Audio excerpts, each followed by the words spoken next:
Hi friends, welcome to nice academy. Very beautiful concept discussion చేద్దాం.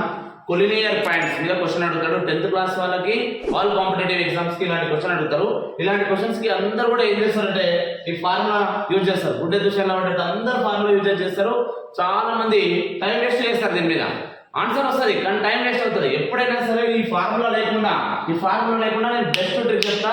Simple వేలా చూద్దాం ఒకసారి. ఎలా అంటే ఫస్ట్ ఈ మూడులో ఏదైనా ఒకదాన్ని జీరో చేయాలి. కాబట్టి +7 ఉంది, అప్పుడు -7 రాసిన. -2 ఉంది, +2 రాసిన. అప్పుడు +7 -7 0, -2 +2 0. ఇదే మొత్తం ఇక్కడ రాద్దాం. సో -7 +2, -7 +2. ఇప్పుడు ఏంటంటే ఇది ఆల్రెడీ 0 అయిపోయింది. ఈ 0 అయిన పాయింట్ అనేది తీసుకోవద్దు. మనం ఇది తీసుకుందాం. 7 - 2, 7 - 5 అనేది -2 and +2 +1 +3.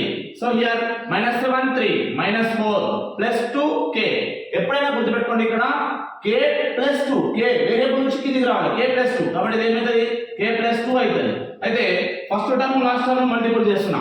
-2 × k -2k and plus minus into plus minus 2 2 is 4.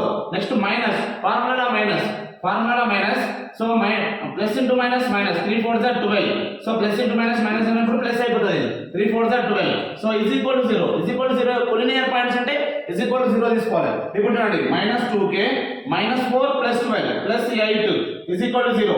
-2k + 8 is equal to అవుతుంది -8. Minus cancel. 2 4 is 8. k value ఏమవుతుంది అన్నమాట? 4 అవుతుంది. k value 4. k value is 4. Our answer is 4. Option A is correct answer. Same ఇదే విధంగా ఇంకో question ఇస్తున్నా, మీరు answer చేసి కామెంట్ పెట్టండి.